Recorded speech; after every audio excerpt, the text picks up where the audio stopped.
이제 주님의 말씀을 함께 나누겠습니다. 하나님의 말씀입니다. 경청하십시오.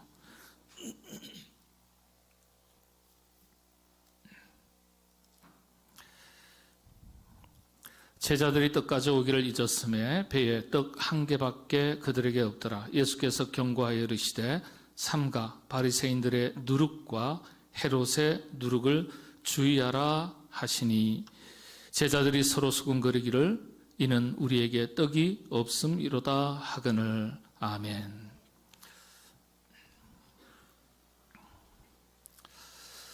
바람직한 신앙생활에는 두 가지 기준이 있다, 그렇게 말하고 교회는 지금까지 가르쳐 오고 있습니다. 바르게 믿는 것과 열심히 믿는 것입니다. 그런데 열심히 믿는 것보다 더 앞서는 것이 바르게 믿는 것입니다. 그래서 바른 것이 무엇인지를 먼저 알고 그 바른 것에 따라서 열심을 내어서 사는 것입니다. 그래야 열매가 있습니다. 두 가지 중에 한 가지라도 문제가 생기면 건강하고 바람직한 신앙생활이라 할 수가 없겠습니다. 오늘은 마가복음 강의 27번째 시간으로 본문 말씀을 기초로 건강하고 바람직한 신앙생활이라는 제목으로 영적인 교훈을 함께 살펴보도록 하겠습니다. 교회 전통에서는 바람직한 신앙생활에 대해서 세 가지 질문을 하고 이 질문에 대해서 성도 각자가 분명한 대답을 가지고 있어야 한다, 그렇게 가르쳐 오고 있습니다. 몇 번 말씀을 드리긴 했습니다. 첫 번째는 무엇을 믿을 것인가, 이 질문입니다. 무엇을 믿을 것인가? 신앙과 신념에 대한 것입니다. 좀 더 구체적으로는 주인이 누구냐에 대한 문제입니다. 당신의 생명의 주인, 가정의 주인, 교회의 주인, 물질의 주인, 우리가 소유한 모든 것의 주인, 그 주인이 누구냐? 무엇을 믿을 것이냐? 신앙과 신념에 대한 것입니다. 이 질문의 핵심은 우리들의 신앙 고백이 되죠. 사도신경을 모든 공교회 그리스도인들의 신앙 고백의 표준으로 삼고 가르치고 있습니다. 자신의 믿음에 대한 확고한 신앙 고백이 분명해야 그게 건강한 신앙생활이고, 그리고 바람직한 신앙생활의 기초가 됩니다. 여러분, 무엇을 믿을 것이냐? 여러분의 마음속에 살아계신 하나님에 대한 확신에 찬 신앙을 가지고 살아가시게 되기를 바랍니다. 두 번째가 어떻게 살 것이냐? 실천 윤리의 문제, 행위의 문제죠. 기독교를 가리켜 흔히 생활 종교라고 말합니다. 실천을 굉장히 강조해요. 신앙은 반드시 구체적인 실천을 요구합니다. 이 실천이 없으면 힘을 잃어버려요. 그 다음 세 번째, 무엇을 바랄 것인가? 소망과 삶의 목적에 대한, 목표에 대한 문제입니다. 사람이 어디에 관심을 두고 사는지에 따라서 가치관이 서로 다르고 달라지고 서로 다른 인생을 살게 됩니다. 짐승인 개가 관심을 가지는 것에 우리는 관심을 두지 않습니다. 왜 그렇습니까? 우리는 사람이기 때문에. 사람이 관심 가지는 것과 짐승이 관심 가지는 것은 완전히 다른 거예요. 우리가 이 땅을 살아가지만은 우리는 하나님의 사람입니다. 구별된 사람이라고 성도라는 그 이름을 가지고 살아갑니다. 그래서 하나님의 사람은 하나님의 것을 생각할 수 있어야 되고, 꿈꿀 수 있어야 되고, 추구할 수 있어야 되고, 소망하고 바라고 살아가야 됩니다. 꿈꾸고 바라고 추구하는 것이 세상 사람들과 별반 다를 것이 없다면 그리스도인 다움을 무엇으로 증명하시겠습니까? 이 질문은요, 하늘의 부르심, 곧 소명의식과 사명의식과 관계가 있는 겁니다. 하나님께서 나로 하여금 삼성교회로 불러주셨다. 왜 불러주셨는가?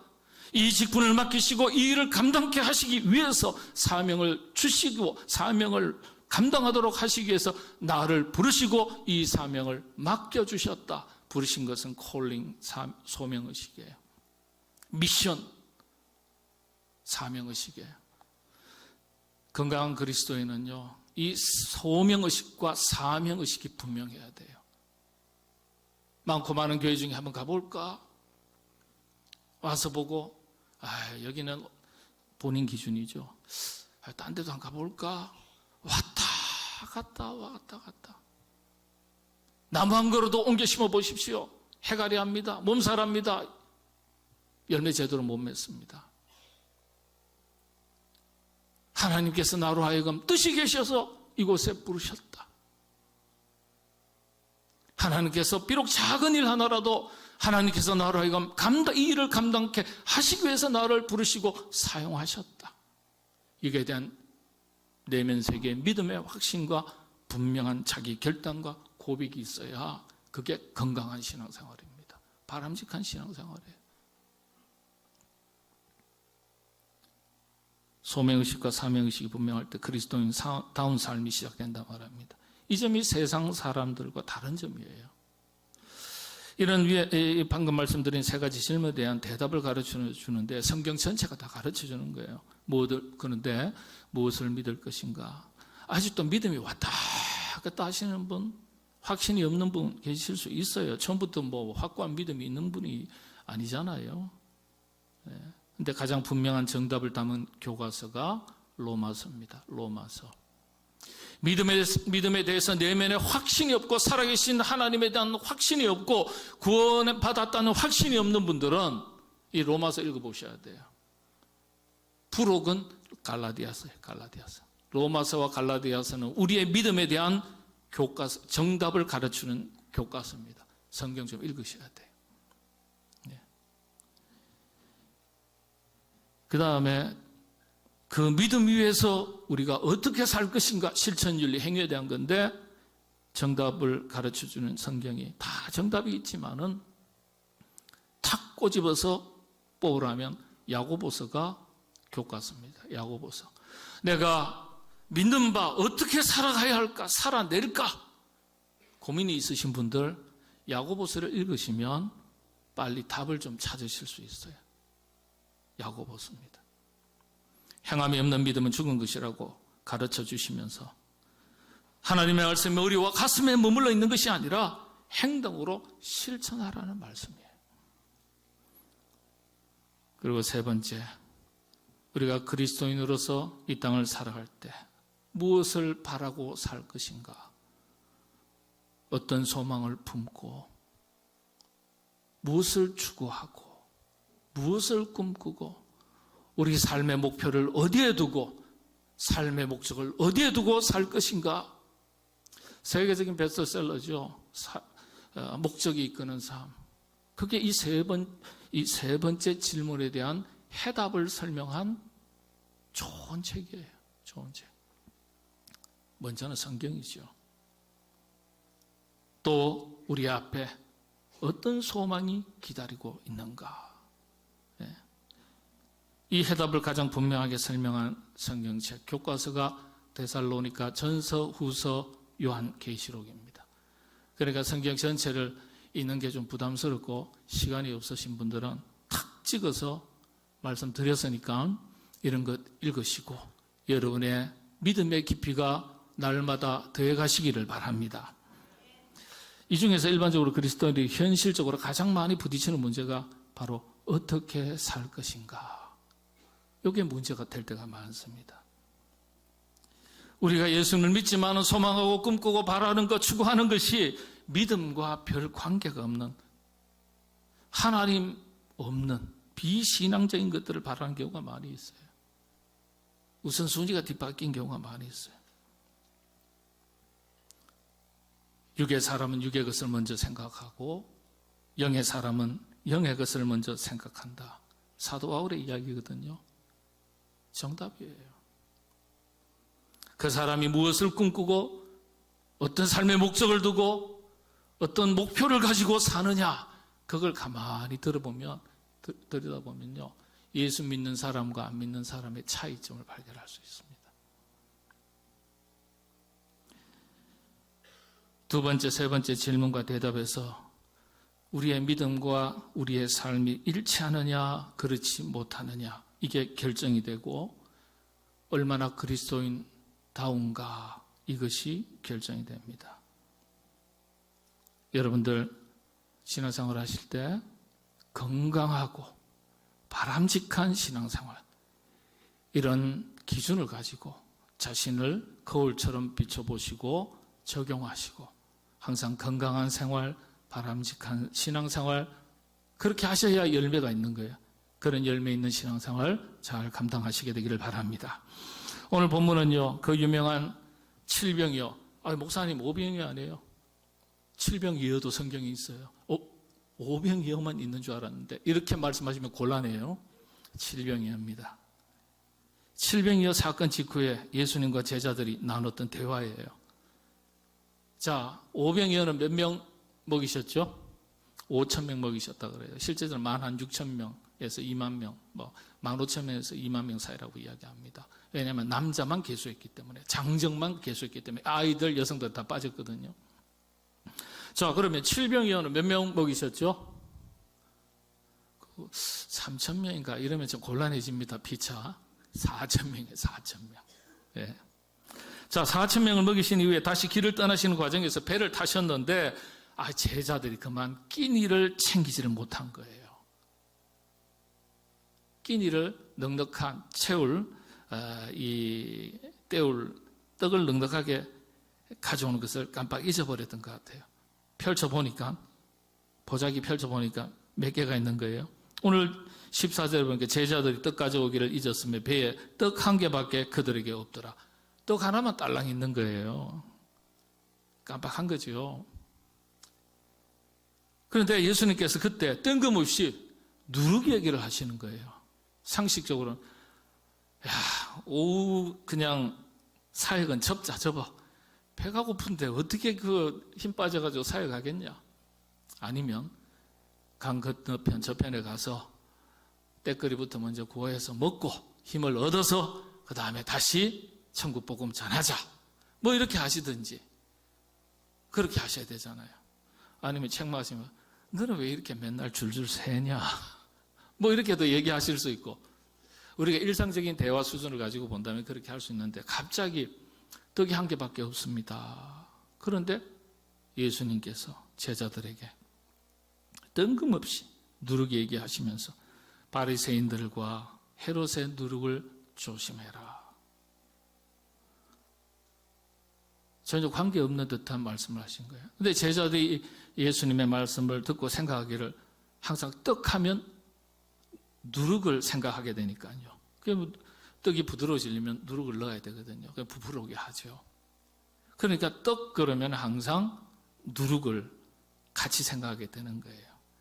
그러니까 바리새인이나 헤롯이 사용하는 누룩을 조심해라.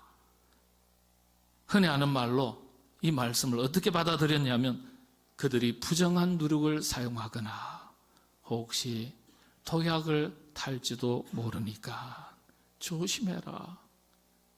조심해라. 제자들은 그렇게 이해했어요. 제자들은. 전후 사적 문맥을 가만히 보면. 그러니까 그런 뜻으로 하신 말씀으로 곡해를 한 거예요. 사실 예수님께서는 그런 뜻으로 누룩 얘기를 하신 게 아니거든요. 예수님께서 하신 누룩은요.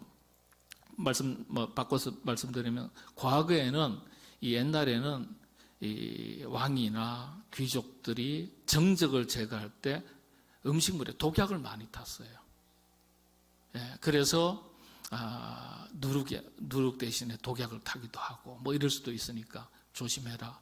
그런 뜻으로 제자들은 받아들일 수 있는 거예요.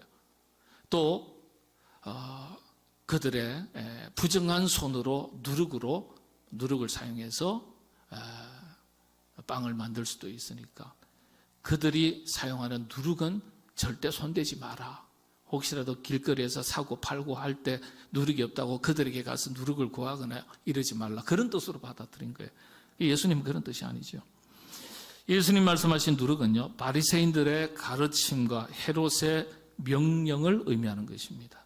한마디로 하나님의 뜻과 반대되는 그릇된 교훈과 가르침을 말하는 거예요.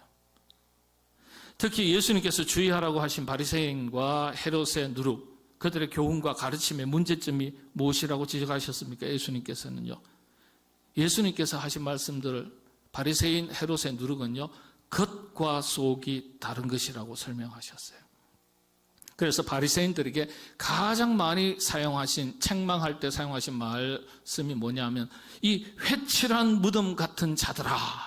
그래서 항상 이 회칠한 무덤 같은 자들아. 예. 부패해져가는 시신을 담은 관, 그 바깥쪽에 회를 발라서 굳히는 거죠. 밀봉하는 겁니다. 밀봉. 그러니까 속은 다 부패하고 썩어져 가는데 겉은 깔끔해요. 회칠이 하얀 색깔이거든요. 겉과 속이 완전히 다른 거예요. 그러니까 바리새인과 헤롯이 그런 사람들이니까 그 당시에 특히 바리새인들을 이 회칠한 무덤 같은 자들아 책망하셨는데 한마디로 그들의 두 얼굴, 위선을 책망하신 거예요. 겉다르고 속다른 거. 근데 바리새인들은요, 하루에 몇 번 기도하고요, 모세율법에 정한 대로 하루에 몇 번씩 기도하고, 또 그리고 1년에 몇 차례씩 금식 기도하고, 예배 드리고, 제사 드리고, 우리식으로 말하면 할 거 다 한 사람이야. 예. 그런데도 겉다르고 속다른 인간이라는 거예요. 두 얼굴이라는 거예요. 위선적인 모습이라는 거예요. 이걸 말씀하신 거예요. 그러니까 예수님께서 오늘 제자들에게 뜬금없이 바리새인들과 헤롯의 누룩을 조심하라고 하시는 것은요, 오늘 우리의 언어로 바꾸면 너희도 위선자로 살지 마라. 겉다르고 속다른 사람처럼 살지 마라. 그들의 거짓 가르침과 교훈에 휩쓸리지 말고 건강하고 바른 신앙생활 잘 하도록 해라. 그런 뜻입니다. 우리가 이름은 그리스도인이지만 삶의 내용은 그리스도인 다움을 상실하면 겉다르고 속다른 사람이 될 수 있지 않습니까? 그런 뜻이에요. 그래서 바로 이 점에서 우리가 건강하고 바른 신앙생활, 바람직한 신앙생활이 어떤 것인지 실천에 대해서 고민을 해봐야 돼요. 좀 전에 실천윤리에 대한 교과서가 야고보서라고 말씀을 드렸는데, 마가복음서 강의를 하지만은 이 누룩의 문제에 대해서 자세한 설명을 야고보서 성경에서 찾아야 되니까 야고보서 살펴보도록 하겠습니다. 야고보서가 가르쳐주는 5가지 바람직한 신앙생활의 5가지 기준이 있습니다. 자, 첫 번째가요, 1장 12절입니다. 한번 보겠습니다. 우리 한번 같이 읽겠는데 오늘 좀 성경을 좀 많이 읽어야 되거든요. 최근에 우리 한국교회에서 지금 이 운동이 시작이 됐어요. 어떤 운동인지 아세요? 요즘 우리가 영상이 미디어가 발달하고 이런 것들이 참 발달하다 보니까 우리 성도님들이 주일에 오실 때 뭘 가지고 이걸 가지고 오셔야 되는데 안 가지고 오세요. 뭐죠? 성경책을 안 가지고 오세요. 성경책을 안 가져오는 분들이 너무 많아가지고, 그래서 영상 혹은 자막에서 성경 구절 다 빼고 성경은 직접 찾아보도록, 그 다음에 찬송가도 자막으로 다 악보 다 띄워주죠. 그러니까 얼마나 친절해요.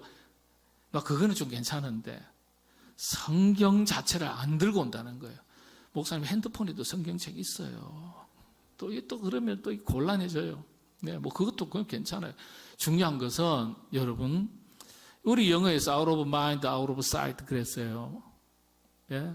out of sight, out of mind예요. 눈에서 멀어지면 마음에서도 멀어지는 거예요.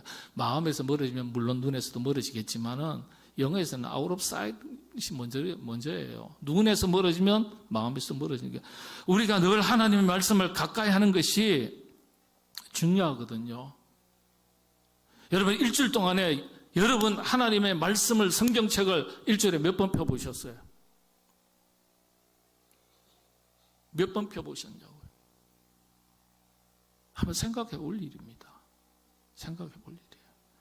말씀이 있고 기도를 해야지 그 기도가 목표를, 방향성을 상실하지 않아요. 말씀이 없이 기도하면요, 끈 떨어진 풍선처럼 어디로 갈지 몰라요.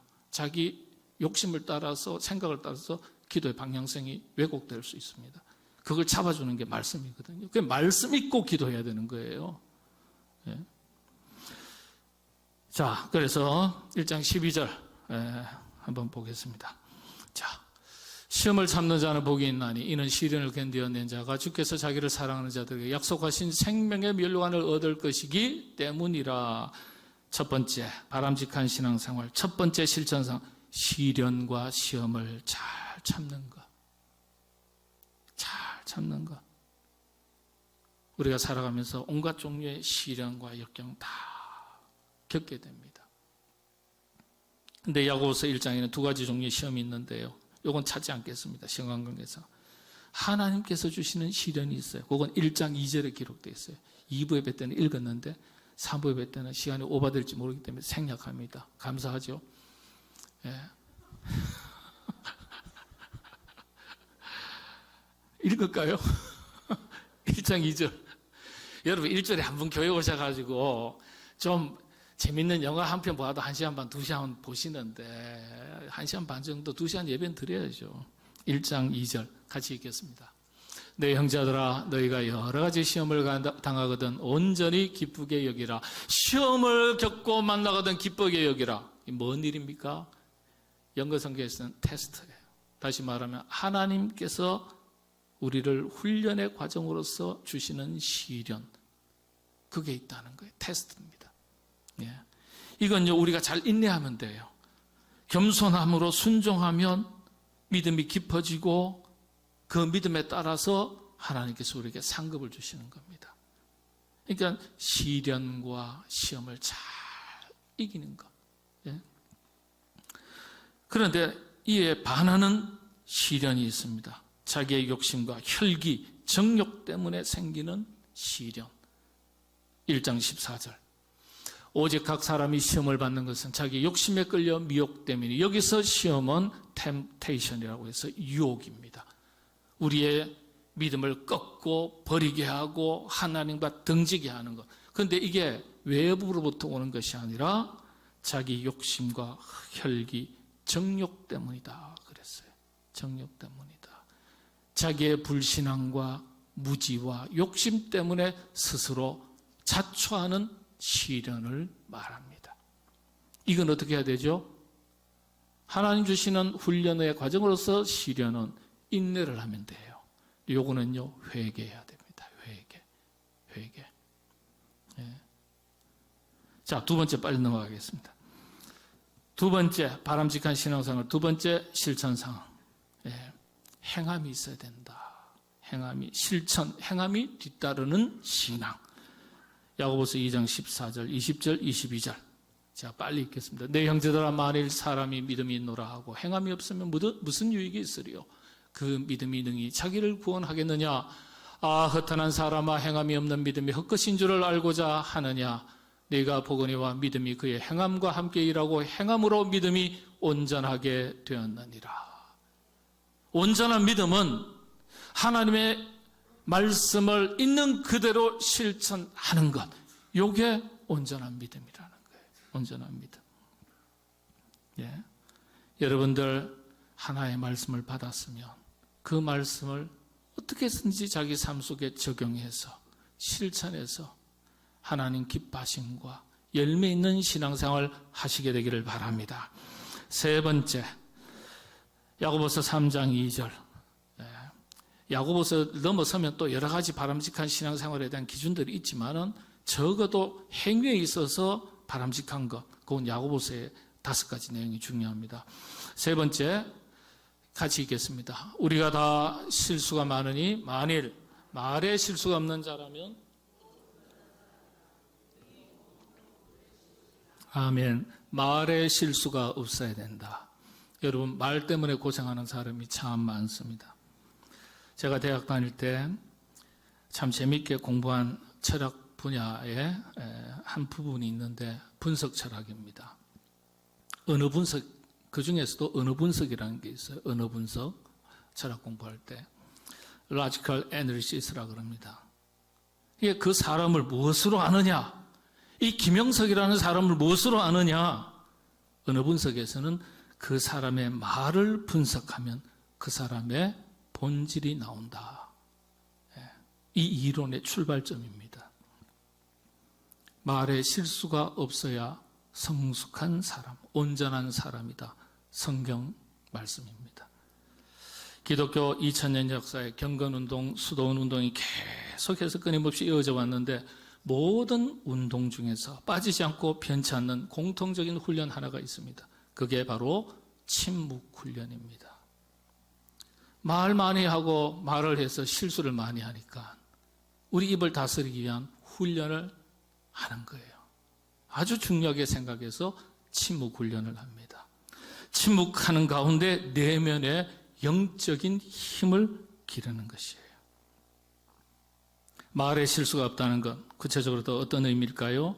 야고보서 3장 17절에 이렇게 소개되어 있습니다.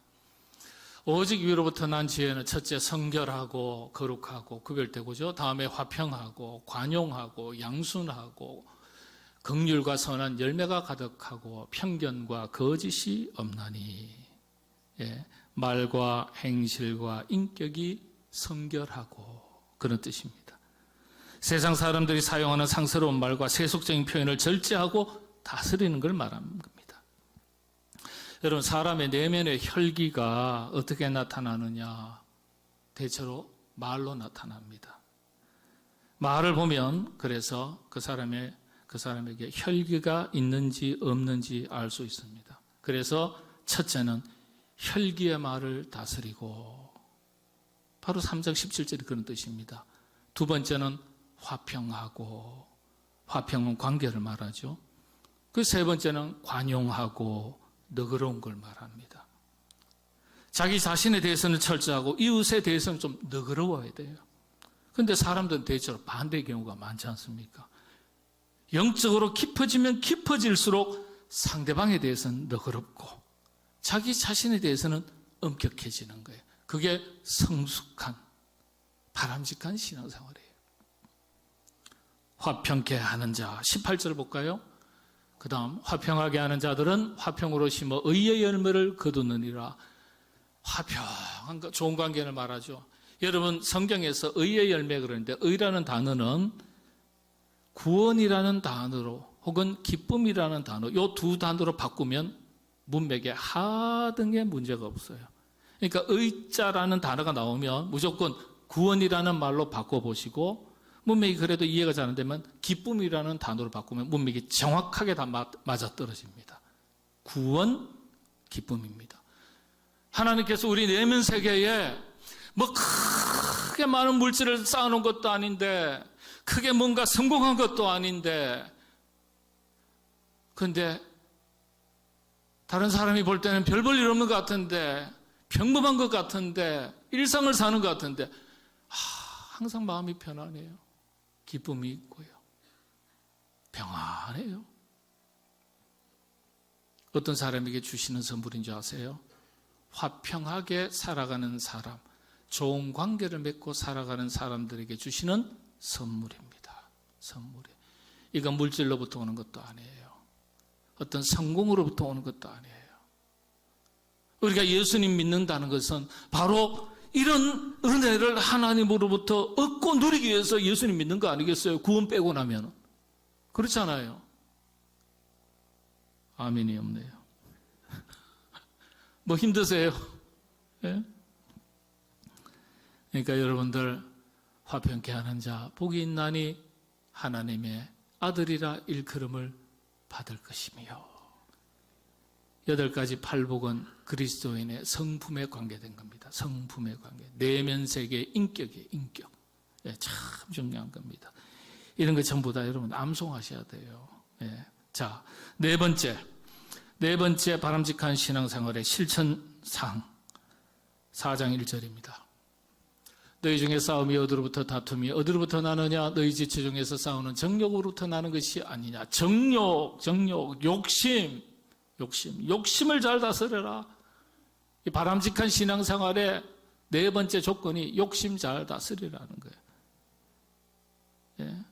욕심을 잘 다스리지 못하면 결국은 이게 혈기가 드러나고 다투게 되고 화내게 되고, 예, 그렇다는 거예요. 하나님의 일을 하는 데 있어서 절대로 금해야 할 것으로 여러분 혈기내고 다투고 화내는 것이라고 야고보서에서 설명하고 있습니다. 야고보서는 비록 짧은 말씀이지만은 철저하게 읽어서 자기 인격 속에 이 말씀이 몸에 배어서 나올 수 있도록 해야 돼요. 야고보서 1장 20절 한번 같이 읽겠습니다. 시작합니다. 사람이 성내는 것이 하나님의 의를 이루지 못함이라. 의 뭐라 그랬죠? 기쁨을 이루지 못한다. 맞죠? 네, 그런 뜻이에요. 우리가 화내는 것. 교회 안에서도 가만히 보면 가끔 미스터 핏대들이 있어요. 미스터 핏대. 네, 미세스 혈기. 그럼 목사님 왜 미스는 없어요? 그래요. 아, 미스는 결혼 안 한 아가씨들인데 그걸 이야기하면 되겠어요? 예. 나이에 관계없이 혼자 살아가기도 힘든데 우리가 위로해주고 격려해줘야죠. 그러니까 미스터 핏대, 미세스 혈기. 예. 아무리 봉사 열심히 하고 아무리 기도 많이 하고 아무리 말씀 줄줄이 외우고 아무리 중요한 직분을 맡아도 혈기 부리고 성질 부리고 화내면 하나님의 기쁨이 되지 못한다는 거예요. 하나님께 영광도 안 되고 열매도 없고 자신도 망가지고 공동체도 망가진다는 뜻입니다. 예. 그러니까 이게 잘 다스려야지 신앙생활 잘하는 거예요. 자, 그렇다면 혈기가 나고 시비가 붙고 다툼이 일어나는데 그럼 어떻게 하면 되느냐? 어떻게 극복할 수 있겠느냐? 그게 야고보서 6절에 4장 6절에 가르쳐주고 있습니다.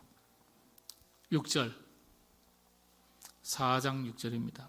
야고보서 4장 6절. 그러나 더욱 큰 은혜를 주시나니 그러므로 일렀을 때 하나님이 교만한 자를 물리치시고 겸손한 자에게 은혜를 주신다 하였느니라. 겸손하면 이걸 극복할 수 있어요. 혈기와 다툼의 근본은 교만입니다. 교만, 자기 주장. 하나님께서 가장 기뻐하시는 성품이 겸손입니다. 반대로 하나님께서 가장 싫어하는 성품은 교만이라 그랬어요. 교만을 하나님을 대적하는 것이라고 성경은 가르쳐주고 있습니다. 이 교만이 다양한 모습으로 드러나는데 그 중에 하나가 혈기, 다투는 것, 자기 교만에서 비롯되는 것입니다. 그 이면에 보이지 않는 자기 생각, 자기 고집, 자기 성질을 드러내는 아주 무서운 교만이 자리잡고 있다는 거예요. 그래서 이걸 아주 주의해야 돼요. 흔히 기독교 크리스찬의 가장 큰 미덕을 우리가 가르쳐 겸손이라고 말하지 않습니까? 사람들이 겸손하고 양보하면 손해보고 자존심 꺾게 되는 것이고 바보가 되는 것이라고 생각해요. 아니요, 이것부터 고치셔야 돼요. 하나님은 겸손한 자, 때가 되면 높이신다 그랬어요. 그러니까 우리는 하나님 손 안에 살아가는 사람들이니까 그 하나님의 약속의 말씀을 믿어야 되잖아요. 예? 그래서 겸손해야 되겠는데 잘 안 된다. 이거 어떻게 하면 되겠습니까? 해답이 4장 10절입니다. 10절. 오늘 야고보서 다 정리하는데 야고보서 안 읽어도 되겠다 이렇게 생각하지 마시고 가셔가지고 야고보서 꼭 읽으세요. 4장 10절 같이 읽겠습니다. 주 앞에서 낮추라. 그리하면 주께서 너희를 높이시리라. 예수님 앞에서 낮아져야 돼. 낮아져야 돼. 예수님 앞에서. 예. 내가 한 소리 하고 싶은데, 나를 좀 드러내고 싶은데, 내가 옳다고 생각이 되는데, 공동체를 위해서 낮아지는 거예요. 우리 한국 사람들은 대체로 좁은 땅에서 전쟁도 많이 겪고 5,000년 역사에 근대사에서는 100년 동안 일제의 핍박도 많이 받고 6.25 시절에 피난살이하고 보릿고개의 굶주림도 오래 겪었고 각박한 시절을 참 100년여간의 상처가 많은 민족으로 지내왔습니다. 원래는 착하고 정이 많고 아주 남다른 탁월한 점이 있고 IQ가 세계 1등 아닙니까? 우리가 IQ 평균이 106, 107입니다. 지금 우리 한국의 전 세계 1등입니다. IQ가요. 인터넷 가서 쳐보세요. 근데 사람들이 부대끼고 고생을 많이 하면요 성격이 거칠어져요. 자기가 입은 상처 때문에 다른 사람들에게 상처를 줍니다. 심리학에서 자기 마음의 상처를 트라우마라 그러잖아요. 중요한 단어인데 어려서부터 너무 권위주의적인 아버지로부터 억압을 받았다든지 알코올릭 술정정꾼 아버지로부터 가정폭력을 경험했다든지, 친구로부터 어떤 왕따를 경험했다든지, 아니면 살아오면서 어떤 직장 상사 혹은 타인에게서 아주 시련을 겪었다든지, 그래서 저는 상처가 많이 있는데 이 상처가 극복이 잘 안 되고, 그렇게 되면요, 자기가 입은 상처 때문에 알게 모르게 다른 사람들에게 상처를 주게 됩니다. 상처가 서로 있으니까 누구는 상처 없냔 말이에요. 예? 그러다 보니까 말을 해도 부드럽게 하지 못하고 한마디를 하더라도 속을 확 뒤집어 놓는 거예요. 아주 송곳으로 찌르듯이. 근데 또 어떻게 이야기하는 줄 아세요? 이런 분들은요, 본인은 내가 좀 말이 그렇지, 내가 스타일이 그렇지, 내 마음은 속은 안 그래, 별것 아니야, 또 이렇게 말을 해요. 더 얄밉죠. 예. 상대방은 눈물을 쏙 흘리고 밤잠을 설치고 못 자는데, 내가 원래 좀 말이 그렇지, 내 마음은 속 뜻은 안 그래, 신경 쓰지 마. 참 답답하죠. 상처를 주고서 자기는 몰라요. 이런 것들이 성령 안에서 녹아지고 낮아져야 되는 거예요. 그래서 이 네 번째 뭐죠? 욕심을 잘 다스리는 것. 그 욕심에 여러 가지가 있지만 언어 생활. 이사야서 42장 1절에서 4절 보면은요, 그리스도인들이 말할 때의 기본적인 자세가 기록되어 있어요. 내가 붙드는 나의 종 내 마음에 기뻐하는 자 곧 내가 택한 사람을 보라. 내가 나의 영을 그에게 주었은즉 그가 이방의 정의를 베풀리라. 그는 외치지 아니하며 목소리를 높이지 아니하며 그 소리를 거리에 들리게 하지 아니하며. 참, 1절 다시 한번 보실까요? 나의 영을 그에게 주겠다. 근데 나의 영이 임한 그 사람이 어떻게 말하는지 한번 보세요. 2절 다시, 그는 외치지 아니하며 목소리를 높이지 아니하며 그 소리를 거리에 들리게 하지 아니하며. 그리스도의 성품을 이야기하는 건데 우리가 닮아야 될 성품이죠. 들리게 하지 아니하며 모든 사람들이 다 듣도록 그렇게 하지 아니하며 높이지 아니하고. 참 귀한 표현입니다. 여러분들 혹시라도 살아가시다가 속상하고 억울한 일이 있으면 어디 와서 하소연하셔야 돼요? 교회로 다 오세요. 교회 오셔가지고 저한테 하지 마시고, 누구한테요? 하나님한테 하소연하세요. 하나님한테. 하나님께서 들으시고 내가 애쓰고 노력하는 것 이상으로 하나님께서 핸들링 하시면, 만지시면 더 좋은, 더 선한 결과가 임하게 되는 것입니다. 억울한 일이 생길수록 하나님 앞에 가져오시기 바랍니다. 마지막 5번째, 재물에 대한 바른 관계입니다. 재물에 대한 바른 관계. 신앙생활에 재물을 어떻게 구하고 어떻게 쓰는지가 바람직한, 건강하고 바람직한 신앙생활의 하나의 기준이 됩니다. 5장 1절. 들으라 부한 자들아 너에게 임할 고생으로 말미암아 울고 통곡하라. 부자들이여 너에게 임할 고생으로 말미암아 울고 통곡하라. 이 부자들에게 울고 통곡할 거다. 왜 그럴까요? 잘못 얻고 잘못 사용한 거예요. 잘못 구하고 잘못 사용한 거예요. 하나님께서 이 성경적으로 2가지 재물인데, 선한 재물, 하나님께서 주시는 재물, 바르게 구하고 바르게 얻고 하나님의 뜻을 따라서 바르게 사용하는 재물, 청지기로서 우리에게 맡겨주신 재물, 이게 선한 재물이에요.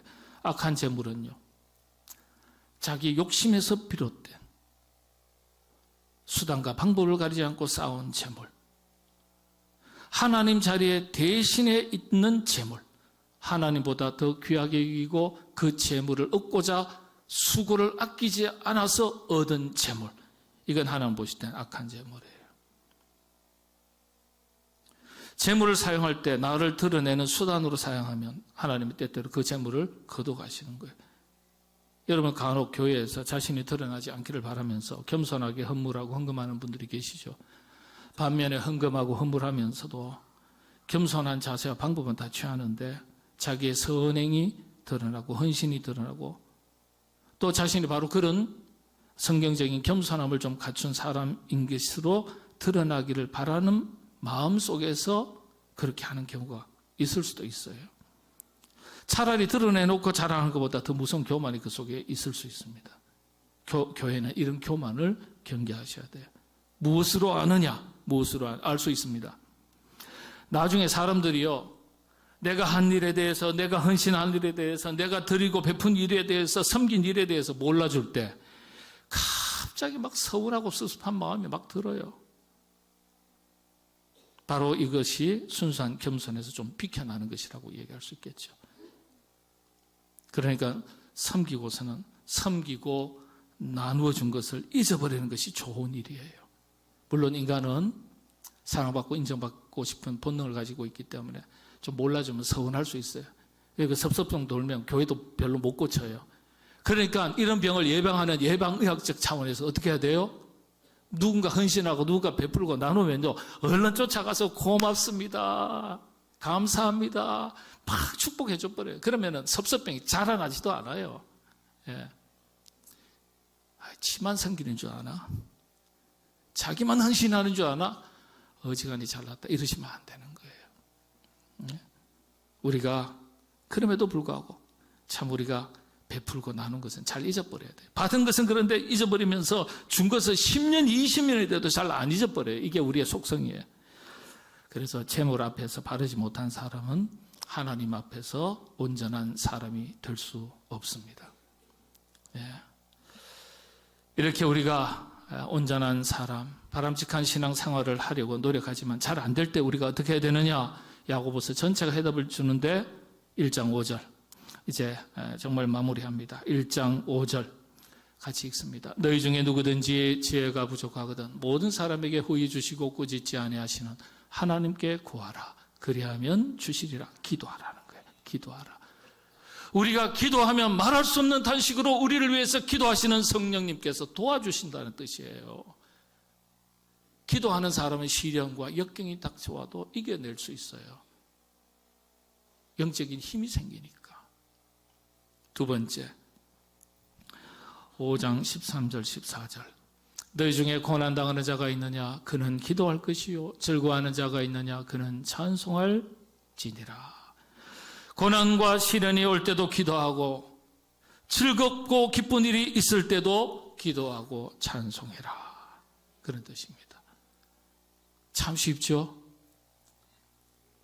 참 쉽죠? 어려우세요? 다시 풀이해야 되는데 이러면. 그러고 나서 마지막에 엘리야 선지자 얘기해요. 엘리야도 우리하고 똑같은 사람인데 시련을 겪고 힘든 일이, 어려운 일이 닥쳤을 때 기도했다.